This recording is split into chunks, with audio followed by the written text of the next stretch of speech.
जो है इसको संतुष्ट करेगा, उसी को गुणक कहते हैं। तो देखिए कैसे करेगा, एक्स स्क्वायर में जो गुणक रहता है वो देखिए यहाँ क्या है, नहीं कुछ है, 1 है, और लास्ट में देखिए कितना है, 10 है। तो उस एक्स स्क्वायर का गुणक 1 है और लास्ट में 10 है, ये दोनों गुना करेंगे कितना होगा, 10। अब ये 10 को ऐसा दो भाग में तोड़िए, देखिए गुना करने पर कितना होना चाहिए, 10 होना चाहिए, लेकिन जोड़ने घटाने पर बीच वाला होना चाहिए 3 होना चाहिए। हम कह सकते हैं 5 गुना 2। देखिए अभी आपको आसान शब्द है 10, तब आपको इतना आसान से हो गया। अगर नहीं हो तो हम लॉस और लेकर बनाएंगे, आगे चलकर आपको आने वाला है, पहले सुन लीजिए।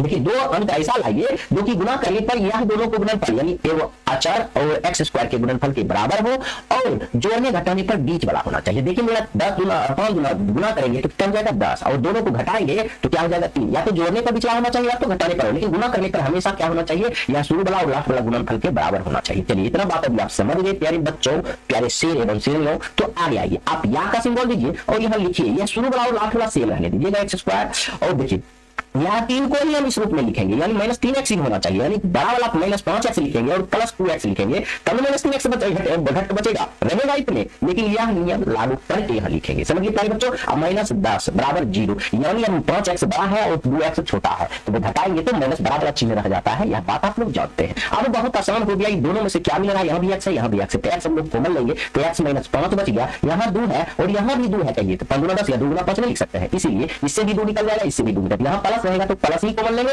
अगर माइनस आता तो माइनस कॉमन, प्लस कॉमन लेंगे तो चिन्ह नहीं बदलेगा। तो यहाँ 2 निकाल लिए तो x बचा, इसमें से 2 निकाल लिए तो 5 बचा, बराबर 0। और भी याद रखिए अंदर वाला यदि मिल रहा है ना तो कहिए गुणनखंड सही है, नहीं तो कहिए गुणनखंड प्यारे बच्चों गलत है। आगे आइए, अब हम लोग ये इसको भी कॉमन ले लेते हैं, ये देखिए x -5 को कॉमन ले लेते हैं, तो यहाँ क्या बचेगा, x बचेगा, यहाँ ये कॉमन ले लिए +2 बचेगा, बस बराबर 0। अब देखिए इतना बराबर 0 और इतना बराबर 0 हम कर सकते हैं, x -5 बराबर 0 या x +2 बराबर 0, यानी x बराबर इधर माइनस है तो इधर हो गया +5, यहाँ x बराबर क्या है, इधर प्लस है तो इधर माइनस, अर्थात हम कह सकते हैं x बराबर -2 और 5, आपका 2 आंसर आ गया, क्योंकि द्विघात समीकरण है। -2 लिख सकते हैं और क्या लिख सकते हैं प्यारे बच्चों, यहाँ पर तो आपको दिखेगा नहीं दिख जाएगा, x बराबर -2 और 5, यही दोनों आपका x का बिंदु हो गया प्यारे साथियों। अब बहुत सुंदर से देख सकते हैं, समझ गए प्यारे बच्चों। ऐसा नहीं कि आप लोग नहीं समझे होंगे, हम उम्मीद नहीं तो विश्वास के साथ कह सकता हूं कि आप लोग समझ गए होंगे।